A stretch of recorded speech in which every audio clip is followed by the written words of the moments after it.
Hola, hola. Ya. Hola, buenas noches a todos. Aquí, ¿cómo estás, Klaus?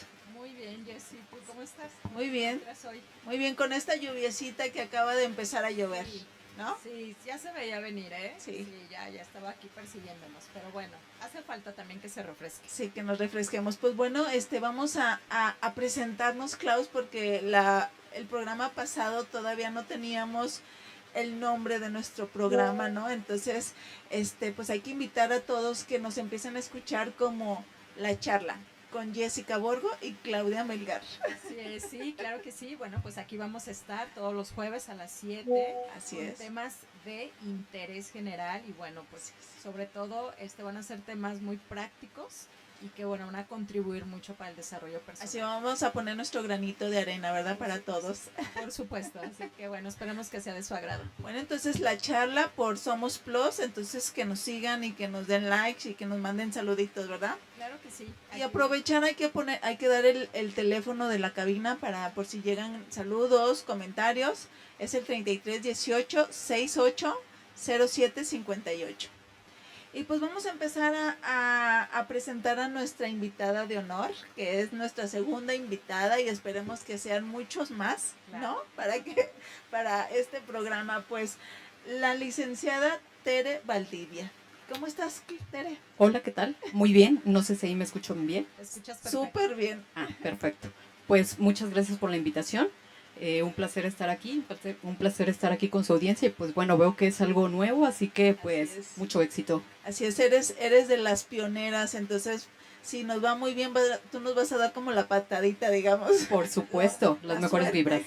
Así es. Muchas gracias y pues también un gusto tenerte aquí el día de hoy, Tere, y bueno, pues vamos a hablar de un tema muy importante, la verdad, Así de demasiado interés. Que la charla es, Klaus. Y bueno, pues el tema es generalidad del derecho laboral para emprendedores. ¿Qué tal? ¿Qué tal? Para todas esas personas que quieren emprender, que quieren darles empleos a mucha gente, pues vamos a evitar tener algunos malos entendidos, ¿no? Sí, malos momentos o luego de repente que pues estén las autoridades ahí detrás de uno. Bueno, hacer las cosas bien desde un principio. No, y a lo mejor tener a los empleados contentos, ¿no, Tere? ¿O cómo ves? Así es, por supuesto. Me parece que una de las temas principales para los emprendedores y para los empresarios es evidentemente una parte pues cuidar el tema con sus colaboradores. Ya metiéndonos un poquito más a lo que comentamos de que íbamos a platicar aquí, estamos hablando que la materia laboral, como sabemos, pues el derecho laboral rige el cumplimiento de las cuestiones entre patrones y trabajadores, empleadores y fuerza laboral. Entonces, en esta rama del derecho, pues se sustenta en el artículo 123, apartado A de la Constitución, que es como nuestra carta magna, se puede decir, nuestro acto jurídico principal donde se plasman derechos y obligaciones a los que estamos obligados y que también nos beneficiamos como parte de un Estado. Les voy a dar como definiciones no tan técnicas para que sea un poco más práctico y sentirnos más cómodas, porque no estoy entre abogados. Sí, oye, sí, así es. Oye, Tere, pues como para ir rompiendo así como los nervios o el hielo, ¿por qué no nos platicas un poquito de quién es Tere Valdivia? ¿Por qué te interesó irte a estudiar pues no sé, licenciatura en o sea, ¿no? O sea, sí, claro. Abogada, no sé. Claro. Platícanos un poquito de ti para que te conozcan y para que entendamos por qué te interesó estudiar esto, ¿no? Excelente. Bueno, yo soy Teresa Valdivia, soy de Guanajuato, soy de un pueblo pequeño, así que me vine a estudiar aquí a la Universidad de Guadalajara ya hace algunos años. Estudié primero la licenciatura, posteriormente hice una maestría en la UVM y posteriormente hice un posgrado en Derecho Laboral y Seguridad Social en la Universidad Panamericana. Tengo 15 años ya trabajando con asesoría para empresas. Trabajé en un despacho hasta 2022 y ya de 2023 a la fecha he estado trabajando de manera independiente como pues para seguir creciendo y como un reto personal mayor. Entonces, pues básicamente esa es como mi historia con el tema laboral. Ok, pero ¿y por qué te llamó la atención trabajar como licenciada? Mira, la verdad es que soy mala con los números y cuando era muy joven decía, híjole, si entro a estudiar algo que tenga números, pues no voy a pasar porque no es lo mío. Y ya que cuando estás en derecho te das cuenta que pues también tienes que tener números. Acá, por ejemplo, la parte de hacer cálculos de finiquito, de apoyar en saber a cómo se sacan y cómo mínimo las partes proporcionales o una plantilla de liquidación en un juicio laboral, pues las tienes que Necesitas utilizar. números. Así que no me libré de eso. No te libras. No, y es una materia muy importante. Como saben, el derecho tiene muchísimas ramas, entonces yo soy de la idea y respeto mucho a todos los abogados que se dedican a muchas materias, pero yo soy de la idea de que te haces mejor si estudias y estás siempre actualizándote en una y eres como profesional o muy técnico, Ajá. a que si tratas de asesorar en muchas materias porque en alguno te vas a equivocar. Sí. Hay muchas prácticas, las autoridades, muchas situaciones que si no eres muy especializado, pues evidentemente quizá el servicio que puedas prestar no es el mejor. O sea, es mejor enfocarse a una y dar todo, ¿no? Y Esa es estudiar. mi idea, pero pues cada quien ejerce su actividad Y, como y mejor lo ser considere. la mejor en esa rama. Ese es ¿no? mi objetivo, claro. Muy bien, Tere, pues muchas gracias por presentarte y que ya pudimos conocer un poco más de ti, ¿no? Y que sabemos que no te gustan los números, pero ahí estás con los números. Claro que sí, Sí, todo tiene que ver con los números. finalmente. Nadie nos No escapamos. nos libramos. Así es. Pues, Muy ¿qué tal bien. si empezamos con...? Porque ya ves, Klaus, que siempre se nos va como Sí, la agua verdad que la una hora, sí, a entonces veces una hora no es no suficiente. alcanzamos. Pero sí, vamos a entrar en el tema. Empecemos con las preguntas. Sí, y bueno, pues vamos a empezar con la primera y sería, ¿cuál es el marco jurídico del derecho laboral? Sí, correcto. El marco jurídico me voy a basar a partir de la Constitución, que es como lo principal, como les decía en el artículo 123, el apartado A, porque tiene un apartado que es el apartado B y rige las relaciones de los servidores públicos con los poderes del Estado, ¿no? Entonces, en este caso, el apartado A se refiere a la relación entre la iniciativa privada, se puede decir, es decir, las empresas, y los trabajadores propiamente. El apartado A de la Constitución de 1917, que es la que nos rige, son 31 fracciones, de las que de ahí se desprende la Ley Federal del Trabajo. Como sabemos, el tema laboral es a nivel federal, es decir, no hay una ley laboral de Michoacán no es por estado, sino que es federal, así que lo mismo aplica en Jalisco, lo mismo aplica en Estado de México, lo mismo aplica en Nayarit, lo mismo aplica donde sea. Entonces es algo que facilita bastante el cumplimiento porque todo es federal y quien pregunte, mientras esté en el Estado mexicano, se tiene que regir por la misma norma. Ah, qué bien.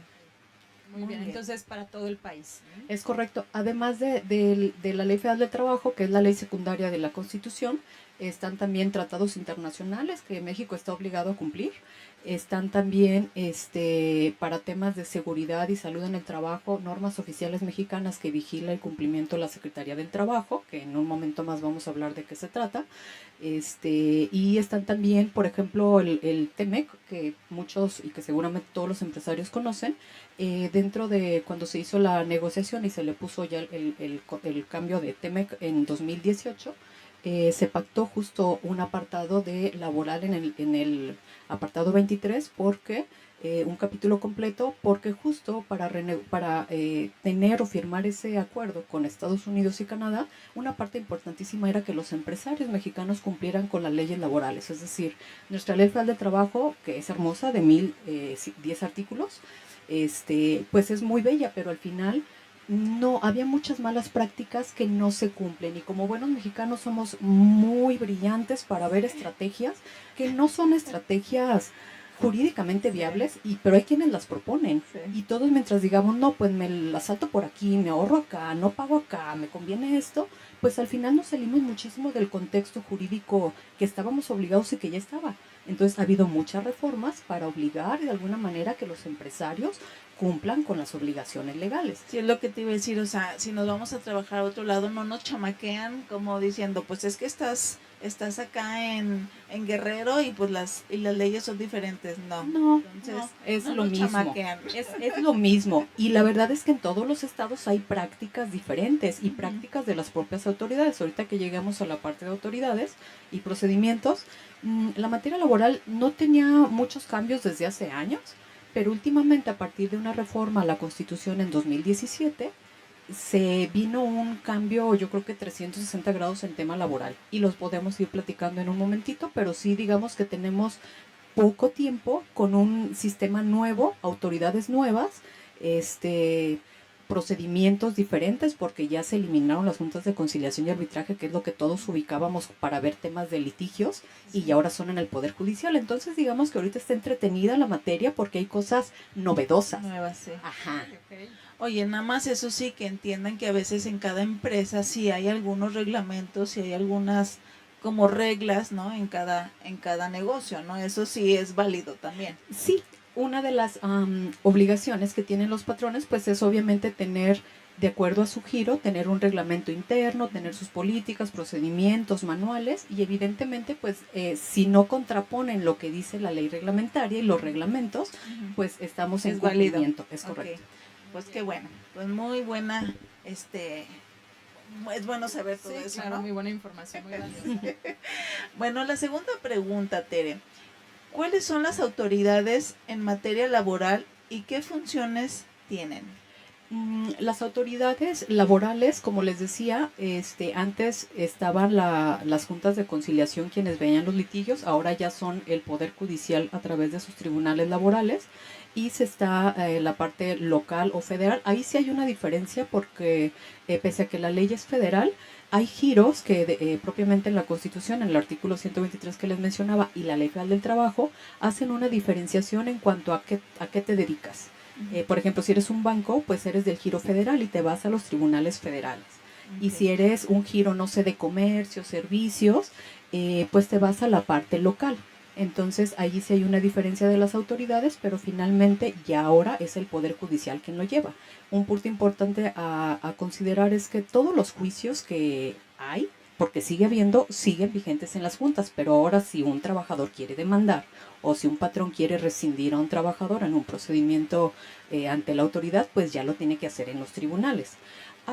A partir de esta reforma que les mencionaba de 2017, que se documentó y se reformó en la Ley Federal del Trabajo el 1 de mayo de 2019 y que se terminó de implementar apenas en Jalisco, que fue el de los estados que terminó, que fue el más tardado para implementar toda esa reforma, en 2022 se creó el Centro Federal de Conciliación y Registro Laboral, que es un ente que no existía. ¿Cuál es la idea de crear esta institución que es independiente y descentralizada? Es patrimonio propio y todo, es decir, como dejarla afuera, porque lo que querían era agilizar la parte de conciliación. En los temas laborales o en los juicios laborales siempre hay una posibilidad, y de hecho las juntas de conciliación se llaman de conciliación porque la idea era que las partes llegaran a un acuerdo. Lamentablemente con el paso de los años se llegaron a tener tantos juicios, hubo obviamente pues temas importantes de malas prácticas. Bueno, si les cuento cosas seguramente nuestros radioescuchas sabrán de qué hablo, y hay juicios que tienen hasta 10 años y no concluyen.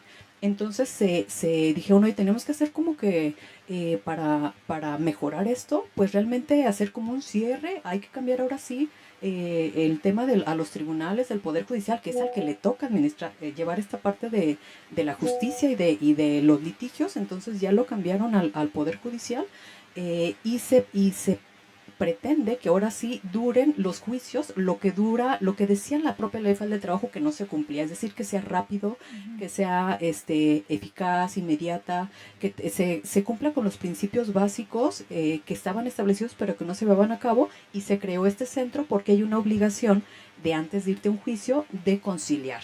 Es decir, si a mí mi patrón va y me dice que estoy despedida, pues antes era muy fácil que nada más llegaban las demandas, que tienen 60 días para demandar un trabajador, y le llegaba al patrón y le llegaba quizás hasta años después. Ahora, antes, para poder demandar, tienen que tener esta constancia que te emite este centro de conciliación, local o federal, en el que te dice que no te pudiste arreglar. Citan al patrón, se presenta, el trabajador obviamente pues es el interesado, entonces se busca que se negocie. Si no se llega a esa conciliación, ya es como el pase o el requisito para demandar. Hay algunas excepciones que establece la propia ley, pero la generalidad, si quieres reclamar cuestiones laborales de despidos, de finiquito y demás, pues te vas a ir a esa parte primera. Aquí en Jalisco está Amparatesista, que se llama la Ciudad Laboral, y tenemos 6 sedes a nivel estatal. Y básicamente eso es en la parte local. La federal está, el centro de conciliación está por Chapultepec. Ahí hay un edificio, no me acuerdo el nombre, creo que es el número 15, es un edificio donde ahí está la parte de las materias federales, y eso es lo que ha cambiado bastante en la práctica el mundo laboral, porque ya es una obligación conciliar. Si no concilias, ya te vas al juicio, y el juicio ahora sí debe de durar muy poco, y ya son solamente 2 audiencias y son con el juez. O sea, ahora sí hay un juez real, cuando antes eran los presidentes de las juntas que ni siquiera estaban a la hora de desahogar audiencias, sino que les tocaba a todos los secretarios, y ahora sí es como que si te cachan en la mentira, exhibiendo cosas que no Ya son... ya no es tan fácil, entonces. No, entonces una de las cosas que hay que transmitirles a los empleadores es esta parte De que ya. no están solos, pues, ¿no? Sí. Y de que también ellos tienen, o sea, están como si se... cobijados, pues, y que no nada más siempre tiene la razón el empleado, ¿no? Claro, claro. Ahora, pues si antes el trabajador decía muchas mentiras, y el patrón iba y también decía las suyas. Ya sabes, ¿no? Las prácticas de una renuncia firmada anticipada, Sí, una hoja que en blanco, que porque luego tenías que ofrecer el trabajo, y el trabajador nunca era corrido y siempre se lo inventaba, en fin. Ahora seguramente pasan situaciones similares, pero el hecho de que estés delante de un juez, y porque él puede hacer preguntas, imagínate que te vea la cara y te diga, o sea, te cachan porque te cachan. Además, históricamente, cuando estás en una audiencia donde sí hay un juez y está con toga y todo está, lo que uno ve en las teles, ahora sí es real, pues claro que te pones nervioso si eres un testigo al que le dijeron, no, tú no sabes nada, pero tú tienes que decir que sí lo despidieron, que tú lo conoces, que fue tal día, a la 1 de la tarde, y pues obviamente ahora o sabes realmente lo que ocurrió y lo vas a decir, y si te cachan en la mentira, o sea, multan. Y uno de los puntos importantes es que he escuchado que multan a abogados con cantidades fuertes, o a representantes de las empresas por hacer presentar eso, ¿no? documentos falsos, o decir o presentar testigos que no son testigos realmente de un hecho que se está señalando en un juicio. Oye, pero ¿cuántos casos pueden haber así de que los que los atrapen, pues, diciendo esas mentiras? O ya es más fácil. Sí es más fácil porque, como te digo, ahora ¿Hay que psicólogos también o cómo hacen todo ese...? mm, preguntan y repreguntan.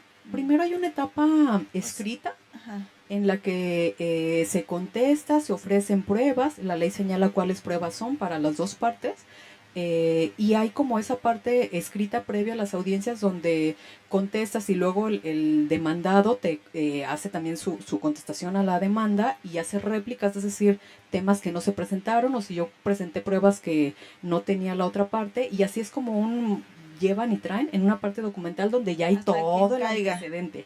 Y ya después sigue una audiencia donde revisan con el juez y con el secretario instructor, que es el que ve la parte documental inicial del juicio, y revisa qué es pruebas sí, qué pruebas no, como para el día de la audiencia ya sea lo más claro para el juez qué es lo que está pasando en ese expediente, porque ya lo estudió. También porque ya lo estudió, ya vio todo lo documental, y ya ves si estás presentando algo que sea irreal en el juicio, y ya estando ahí, pues preguntándoles, pues obviamente te das cuenta quién cachan en la mentira. O si presentan documentos falsos, pues también antes se podían presentar peritos que pagaba la parte demandada en este caso, entonces era fácil que el perito pues tenía que decir un resultado, digamos un resultado a favor. Ajá. Pero ahora el juez es el que determina si presenta un perito que es del Poder Judicial, es decir, no tiene ningún interés en el juicio, para revisar las pruebas, ya sea, hay diversas pruebas periciales, y lo presenta justamente el juzgador, y en base a ello pues ya se llega a una verdad que pues ya tiende a ser más cerca realmente de lo que ocurrió. Y siempre en estas etapas del litigio, siempre el juez busca que haya un arreglo. Así puedes saber, como si ya sabes si perdiste o ganaste, porque vas a saber prácticamente desde que te demandan, porque ya el actor en un juicio te presentó todas sus pruebas, pues ya vas a saber cómo te vas a defender, y tu abogado te tiene que decir qué posibilidades tienes de sí ganar, o sí de poder litigar el litigio de acuerdo a una realidad basada en hechos que sí ocurrieron. Entonces, ya al final el juez ya va a saber y te dice, arréglense, porque lo que sigue de ahí ya es una sentencia y ya no hay, antes pues todo en escrito, ¿no? Hace unos expedientes enormes, ahora te están grabando. O sea, no puedes decir, las audiencias son grabadas, no puedes decir, ay, pues borra Bórrale esto, aquí. quita esto. Antes era pues hasta las actuaciones de los expedientes desaparecían. Ahora todo queda grabado, así que no puedes decir, no dije, si dije, quítale, no. No me saca el moco. No, no, no. No, pues está súper bien. Digo, bueno, eso ya nos muestra que realmente ya hay garantías, ¿no? Sí. Para una Correcto. resolución justa. Es lo que se busca, justo estas reformas son para garantizar la justicia laboral, que ha estado pues ya muy manoseada, por decirlo de un modo, en un sistema muy antiguo. Corrupto, Y que, ¿no? ajá, entonces yo creo, lo que yo siempre les digo a los empleadores y también a los trabajadores, normalmente sabes qué es lo que ocurrió desde el inicio. Entonces cuando una obligación profesional y ética de cualquier asesor me parece que tendría que ser que cuando te preguntan, que la gente de entrada te diga la verdad. Porque yo también, yo digo, yo puedo decir, oye, yo confío en que él me dijo esto, pero ya que empiezas a revisar y que empiezas a ver que no es cierto, le tienes que decir, oye, los riesgos son estos. Así es. Yo no me voy a aventar a defender un litigio en el que yo sé que voy a mentir o que voy a presentar una prueba fabricada o una renuncia falsa. Oye, ahí Tere, siendo aparte abogada, también termina siendo como psicóloga, ¿no? Porque los estudias Claro. y ves cómo actúan con el cuerpo y Claro, cosas así, ¿no? claro, correcto. Incluso uno de los servicios que hacemos como abogados es apoyar a los empresarios en las bajas del personal. Ya sabes que normalmente a uno le gusta como contratar y la relación está padre. Algo sucede y como en todas las relaciones personales o laborales, cuando sale algo mal, pues ya es como de no, pues hablan al abogado que lo corra y tú así de, ¿Y yo por qué? digo, y sí lo haces porque lo que buscamos es minimizarle el riesgo al cliente Sí. y lo hacemos con un convenio, jurídicamente le decimos, oye, le tienes que pagar esto, hay que hacer esto y demás, y platicas con el colaborador y le explicas las causas, que si me dicen, oye, pues es que realmente no le quiero pagar, pero me cae mal, oye, pues le voy a decir, no, ¿cómo le voy a decir que se va O porque sea, te va a demandar? tú terminas como que una relación sana entre empleado y Correcto, empleador, ¿no? correcto. Que esa es una recomendación que yo creo que es buena para los empresarios porque yo siempre he dicho y lo he visto, el hecho de que un abogado llegue y te diga, no, no te apures, vamos a ganar, es segurísimo, tú déjamelo todo a mí, híjole, pues que te firme un pagaré en el que diga que si pierdes una sentencia él la va a pagar, porque creo que ningún abogado ético te puede decir que vas a ganar un procedimiento, porque aunque tengas todas las pruebas, hay situaciones que están fuera de tu alcance y que pueden cambiar los sentidos de un procedimiento. Entonces, yo creo que vale la pena ser honestos con los clientes y decirles que normalmente te sale más barato un mal arreglo que un buen pleito. Un tema aquí importante, hablando de las autoridades, es que puedes ganar y puedes tener una sentencia favorable en esta primera instancia, pero hay una segunda que son los juicios de amparo, que ya son otros tribunales los que revisan que el procedimiento se haya hecho conforme a derecho, y si no fue así, pues resulta de que en lugar de ganar a lo mejor perdiste, ¿sí me explico? Entonces realmente, y ya los juicios de amparo tienen otros gastos para los empresarios que, pues digo, normalmente aquí en una relación laboral estamos hablando de dinero y despidos hablamos de 90 días máximo, primas de antigüedad, hay una que es 20 días por año que se revisa, etcétera, pero siempre es de dinero y puedes dialogar. Hay otras donde seguramente puede ser mucho más costoso el perjuicio que puedes tener en otras materias o incluso la libertad en materia penal, pero en materia laboral siempre se trata de dinero y muchas veces por tratar de ganar pagas más, Sí. una de entrada contratando un buen abogado, después El tiempo.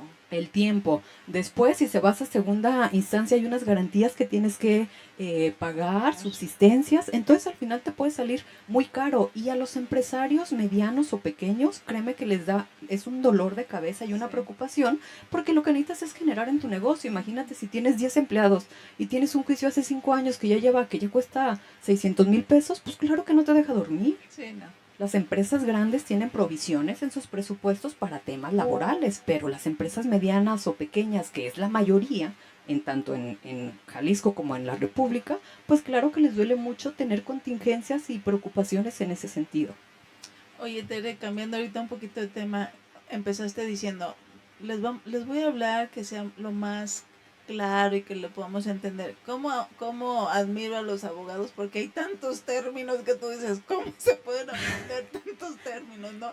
Yo a veces me hago tantas bolas de, Claro. tienes que así como que leer otra vez y leer otra vez, uno que no sabe, pues, pero tú que hablas y hablas y hablas, digo, yo ya veo así, me hago bolas de tantos términos que hay, pero bueno, pues todo esto se necesita, ¿no? Claro, claro, es correcto. Pero- Y créeme pero que para soy eso lo están menos los- técnica posible. Pero por eso están los abogados Claro. que se dediquen a eso. Claro, lo que yo también siempre les digo a los empresarios es, antes de tomar cualquier decisión, el tema de que veamos una asesoría con la persona adecuada es fundamental, porque ya cuando te buscan porque ya demandaron es porque hay toda una historia detrás, o porque ya los multaron, o porque ya pasó algo, es porque pues realmente estás siendo reactivo. Entonces algo te ahorras mucho más y dices, oye, recomiéndame un contador muy bueno, recomiéndame a un fiscalista, recomiéndame un laboralista, porque no sé cómo actuar en este caso. Y una asesoría de 1 o 2 horas creo que te puede quitar muchos dolores de cabeza en el futuro. Así es, eso de quitarnos el dolor de cabeza, yo creo que es lo mejor que podemos tener, ¿no? Al menos dormimos más tranquilos. Así es. Sí, pues el tema de prevenir, ¿no? Así es. Claro. De informarse y tomar buenas decisiones. Oye, Klaus, ¿qué te parece si ahorita que estamos haciendo un respiro nos vamos a un corte? Muy Escuchamos una muy buena canción que nos la van a poner y a ver si hay saludos y pues venimos y los Claro, regresamos. y regresamos. Regresamos con el tema. Nos vamos a corte.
ustedes la escuchen y que sea un ratito de grata, no nada más estar que también escuchen algo de pero bueno, entonces sigamos con la siguiente pregunta porque si no luego nos vamos y no terminamos, ¿verdad, Klaus? Sí, sí, sí.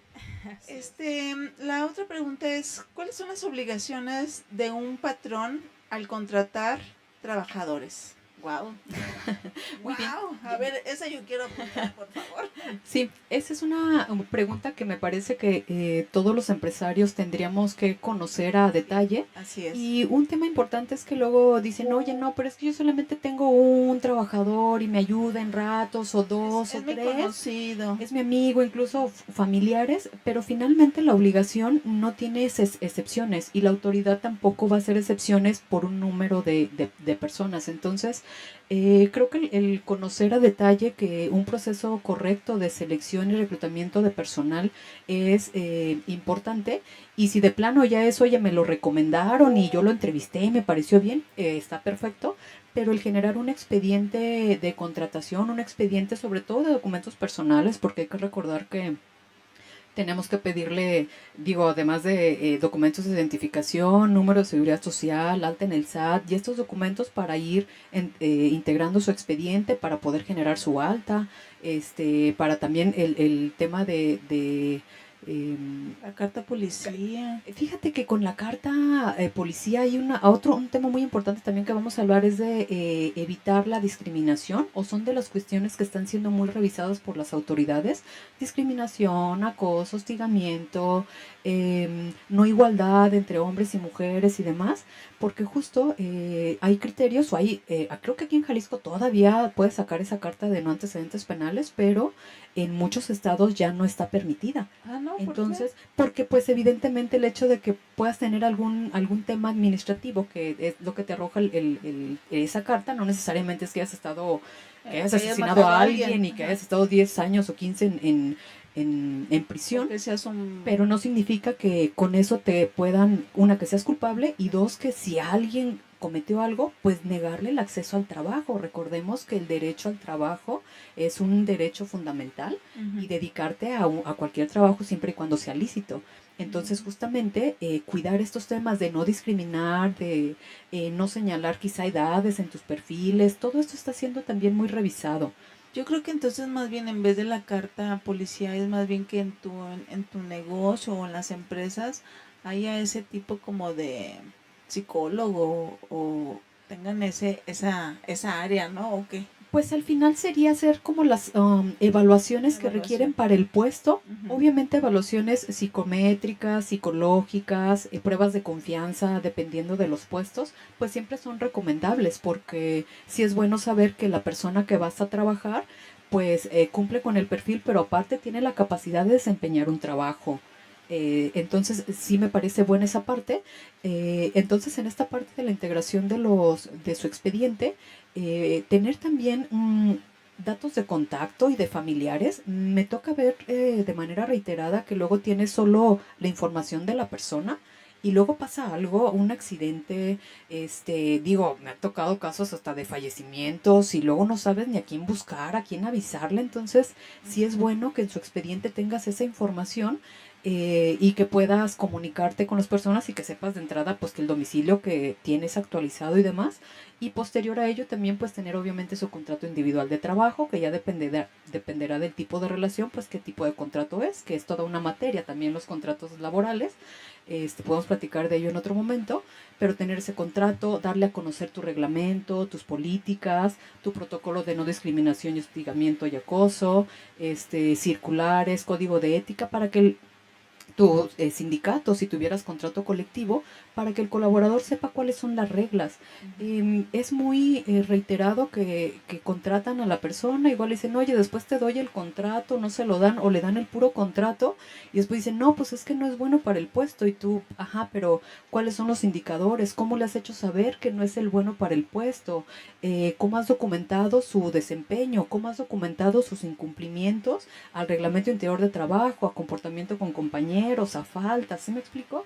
Y si no tienes nada, pues como dices, simplemente que se vaya y que él tiene la culpa. O sea, finalmente esa parte es como, es una corresponsabilidad de patrón y trabajador tener la mejor comunicación y ser abiertos a la retroalimentación y tener claro cómo vamos en la relación. Si se termina, pues que no te vaya a decir el trabajador después de 15 días que es un despido injustificado y que te va a ver allá en la junta, ¿no? Como todavía le dicen en la junta de conciliación.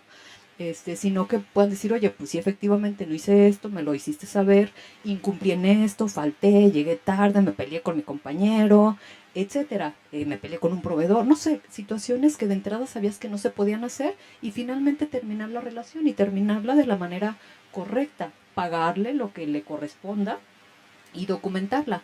El hecho de generar un alta y contratar un trabajador es la contratación para mí es tan importante como la terminación. Porque el hecho de decir, oye, pues nada más se fue o sí se fue, pero no me firmó nada, híjole, pues de entrada si yo tengo revisiones, si me demanda, pues no tengo cómo excepcionarme de acuerdo a lo que sí sucedió porque no lo documenté y no pagué. Entonces es importante el cierre y también para sentirte más tranquilo porque haces una baja en el seguro social.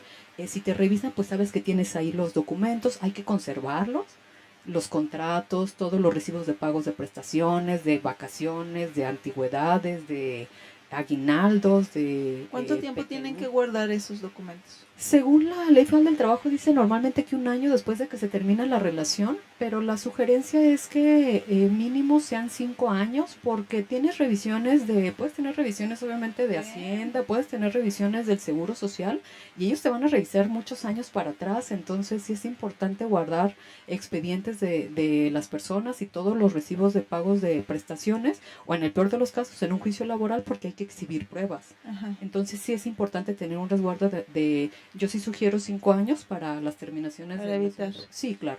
Oye, Tere, fíjate que se me vino ahorita a la mente algo de que, porque ya sé que a veces, pues tú contratas a un empleado, ¿no? Para tu negocio. Pero cuando a veces tienes que contratar, digamos, al electricista, al carpintero, al herrero, para que te hagan un, un evento en tu empresa, pero que alguien fallezca y fallece adentro de tu negocio, Sí, ¿qué claro. pasa? O sea, Justo, porque ahí no les pones un contrato por la entrada-salida, ¿o sí? no, O, y además, digo, sí, hay que ver cómo lo vas a contratar, cuánto tiempo y a quién estás contratando. Ujú. Una de las reformas que ha habido y que han sido muy sonadas y que eran muy necesarias es la parte de la subcontratación, Ujú. que ya a partir de 2021 está prohibida, es decir, ya no puedes subcontratar y que trabajen para ti. Cuando contratas un servicio con un tercero, que si es un servicio independiente y es especializado y demás, se hizo un sistema que se llama REPSE, que es donde se tienen que registrar quienes prestan servicios especializados, y que van a las instalaciones de los clientes a hacer algún servicio que obviamente es un servicio diferente al que hagas en tu negocio, porque si contratas a alguien para hacer lo mismo que tú haces, pues evidentemente sí se puede malentender, pero si contratas a un tercero, lo primero siempre que hay que cuidar es si es una persona moral, pues evidentemente a quien te mande, a la persona física que vaya y que sea Juanito, el electricista que trabaja para Patito SADCB, pues tengo que corroborar que Patito SADCB le tenga cubierto seguridad social al 100%, le pague todas sus prestaciones. Si algo le pasa, que no vaya a ser yo responsable solidario y que realmente su patrón se haga cargo de toda la contingencia que pueda ocurrir con Juanito Pérez. Si no tiene las cosas en orden y me dice o contrato al chavo que conozco pero no está regularizado, pues ahora sí que yo estoy asumiendo un riesgo, entonces ahí la sugerencia es no contratarlo. Wow, o sea, porque aquí en México, ¿cuántas personas así trabajan? ¿Estás de Claro, acuerdo? y es el día a día, es Te digo, correcto. porque yo tuve, o sea, yo conocí un caso muy cercano que así estaban haciendo un tejabán. El señor pues empieza a trabajar, traía a sus trabajadores, pero él traía a su hijo menor de edad. Entonces el hijo de estar arriba, pues se cae y se mata. Claro, claro. Entonces, por eso te digo, o sea, cómo una empresa puede pues evitarse también eso, porque también es como un tipo empleado. Entonces tú dices que ya no se puede subcontratar a alguien que te haga la mano de obra.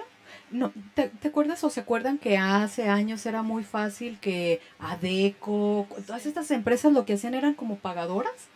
Y tú decías, oye, pues yo sí me dedico y lo que yo hago lo hacen 100 empleados, pero yo no soy el patrón. Tengo a tal empresa que solamente lo que hace es como pagarles el seguro social muy poquito y hacer como unos manejos raros, pero la que produce la utilidad soy yo. Entonces yo no pago utilidades porque yo no tengo empleados, pero me beneficio de ellos. Estas personas que realmente eran subcontratadoras, pues estaban violando toda la parte de respetarles los derechos de los trabajadores.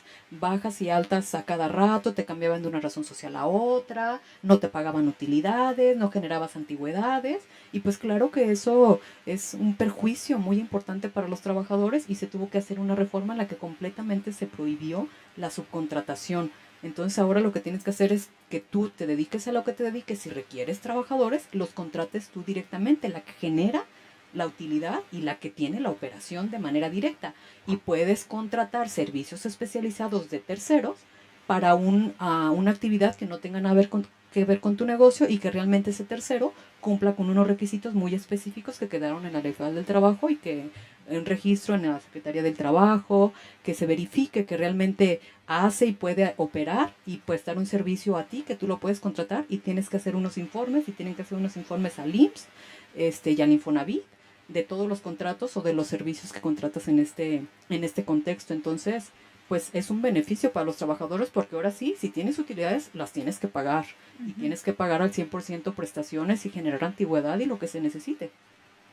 Órale. Sí, es que antes se prestaba mucho esto como son las agencias, ¿no? Sí, O sea, claro. contratabas a través de agencias, pero bueno, las personas eran contratadas bajo pues otras condiciones, Ujú. ¿sí? O sea, no tenían los mismos Todos los beneficios ajá. que ya pues tenían los empleados directos. Todos los Correcto, derechos que deberían correcto. de tener, ¿no? Así es.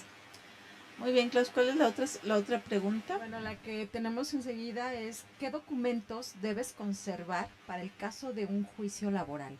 Correcto. En el tema laboral, la carga probatoria es del patrón, porque se tiene este reconocimiento en el derecho laboral que es que el trabajador es como la parte débil, y el patrón pues es el que tiene el poder económico, ¿no? Entonces, la carga probatoria aquí no es del que manifiesta, es el que tiene que probar, sino que si el trabajador se inventa lo que tú quieras y no tiene pruebas, yo soy el que tengo que defenderme y decirle punto por punto que no a cualquier situación que reclame el trabajador. Por ejemplo, si un trabajador estuvo trabajando conmigo y dice que ganaba 1,000 pesos diarios y yo tengo su contrato, tengo su alta en el IMSS, tengo sus pagos al IMSS, tengo todos sus recibos de nómina donde dice que ganaba 500, pues yo lo que tengo que decir, oye, sí lo contraté, sí trabajó conmigo, tenía este puesto, pero no ganaba ese salario. Y aquí están los documentos que acredito que no ganaba 1,000 pesos.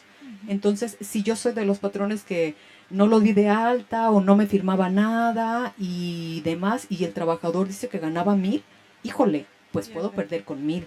Entonces, esas son las cuestiones que hay que conservar. De entrada, obviamente, es la parte del contrato individual de trabajo, obviamente los pagos de seguridad social, IMSS, Infonavit, recibos de nómina, que ahora son los CFDIs timbrados, los pagos de aguinaldo, vacaciones, prima vacacional, PTU, desde luego, los registros de asistencia para acreditar el horario y si había o no pago de horas extras o que se acredite el pago, y me parece que son los que hay que conservar para poder mostrar en un juicio de ser el caso.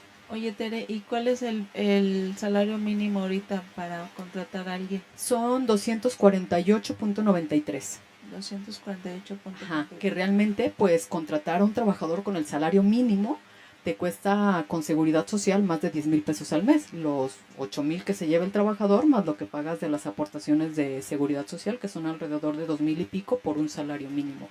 Entonces realmente pues ya digamos que no es tan barato, ¿no? Tan barato. Así es, no es tan bajo.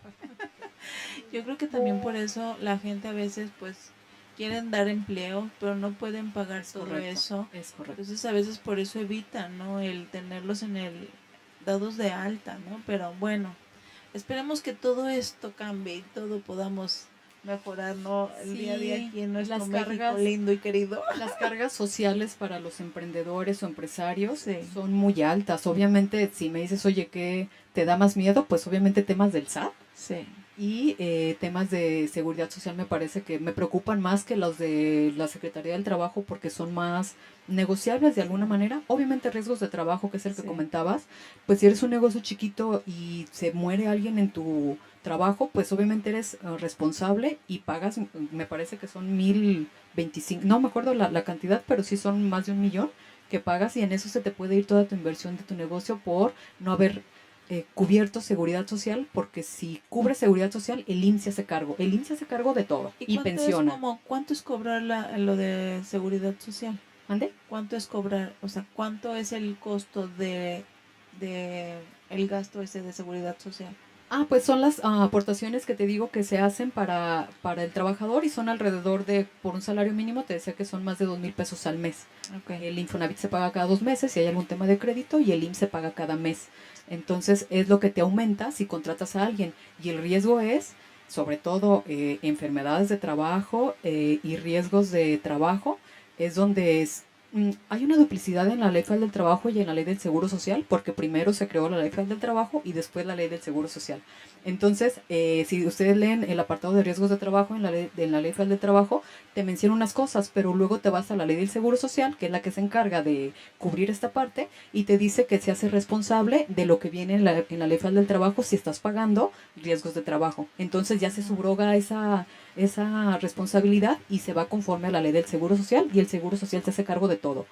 Hay empresas también que deja de que no se murió un trabajador, pero se enfermó y tiene o sufrió un accidente y para siempre queda con una disminución, una incapacidad permanente, parcial o total y ya no puede trabajar. Híjole, ahí vas a tener un problemón porque a ti te tocaría pagar, porque el IMSS no se va a hacer cargo de nada. Sí. Entonces, evidentemente, pues obviamente tienes las revisiones de la Secretaría del Trabajo. O sea, sí puede ser un gran dolor de cabeza una situación en ese sentido. Híjole, pero bueno, vamos a ver. Vamos que por la última pregunta, creo. Sí, ya. Uy, ya se nos va a acabar el programa, qué barbaridad, ya se nos fue como agua que ahorita está lloviendo. Correcto. A ver, la última pregunta para irnos. Multas por incumplimiento en inspecciones de la Secretaría del Trabajo y Previsión Social. Sí, como les comentaba, la Secretaría del Trabajo, entre una de sus funciones, tiene un área de inspección que es la obligación de ir a vigilar que las empresas cumplan con todas las obligaciones laborales. Hay varias formas de revisarte, pero son encargados sobre todo de revisar seguridad e higiene, que seguridad e higiene tiene que ver con todos estos elementos de cumplimiento de normas oficiales mexicanas que tienes que llevar a cabo para evitar riesgos de trabajo que la gente esté en un lugar seguro. Entonces, obviamente eso disminuye la posibilidad de que tengas accidentes o riesgos de trabajo. La Secretaría del Trabajo tiene la obligación de, a través de sus inspectores, irte a revisar. Las multas en los incumplimientos de estas inspecciones cuando son de normas oficiales mexicanas, no sé si les tocó escuchar por ahí la norma 35 que era de factores de riesgos psicosociales, que se hizo muy famosa.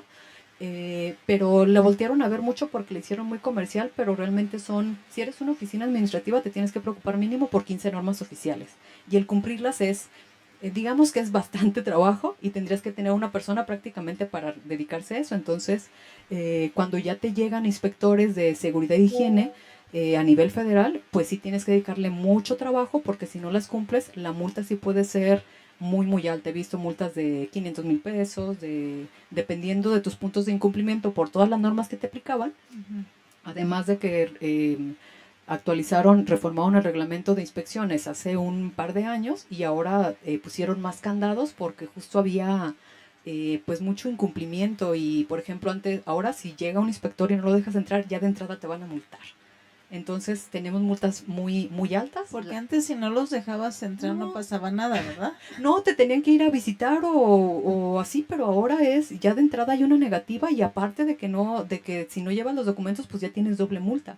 Y sí son muy altas y quien pueda tener espacio de leer en algún momento a partir del 900 y pico de la Ley Federal del Trabajo al 994 me parece vienen todas las multas y sí, fíjate, la más alta es tema de reparto de utilidades porque puede ser hasta por 5,000 UMAS. En no son salarios mínimos, son UMAS, que son unidad de medición para temas de multas, pero son muy altas. Y también en subcontratación, si se sigue haciendo de manera ilegal, pusieron hasta 50,000 UMAS, lo que implica que son millones en una multa. No he visto todavía que ejecuten ninguna, pero en realidad sí son temas como preocupantes que hay que tener pues de manera preventiva, cuando menos el conocimiento y estar asesorados de manera correcta con especialistas en las normas oficiales mexicanas. Wow, qué temazo que para mucha gente va a ser muy importante que vean estos temas, porque así como dicen, nos vamos a evitar muchos dolores de cabeza y vamos a poder entender y pues trabajar a gusto, ¿no? Todos cordiales y con empatía, ¿no? Correcto. Sí, pues estar informados, ¿no? Para tomar las mejores decisiones. Bueno, pues mira, ya se nos terminó el programa. Pues, ¿qué te parece, Tere, que no sé, si tengas redes sociales, algún teléfono? Porque esto queda grabado, entonces nos pueden seguir viéndote. Claro. Entonces, Sí, bueno, tengo LinkedIn, pero si no, mi teléfono de oficina, que es 33 14 66 56 63, y la página del despacho es www.tbl, B de chica, tita, L, de vaca, López, ajá, arroba, tblabogados.com. Entonces, ajá, tblabogados.com. Ajá. Okay. Entonces ahí me pueden encontrar y pues cualquier cosa por conducto de ustedes estoy a la orden. Pues muchísimas gracias. Pues un gusto que hayas venido, que nos hayas aquí aceptado esta invitación No, y al que, contrario. pues, hablar de un tema que creo que a mucha gente le puede interesar para evitar muchas cosas y esos accidentes, y que a veces es de por vida, ¿no? Cuando Claro, no lo tienes, claro. te lo traes clavado, ¿no? Te lo Sí, traes claro, encajado, claro. digo, ahí enganchado, ¿no? Claro. Pues bueno, muchas gracias. Gracias y Tere. mucho éxito en su programa. Muchas gracias. Un placer. Gracias, muchas gracias por la información, muy valiosa. Gracias. Klaus, pues nos vemos dentro de 8 días. La próxima semana. En punto de las 7. Así es. Aquí en Somos Plus. ¿Verdad? Gracias, buenas noches, nos vemos.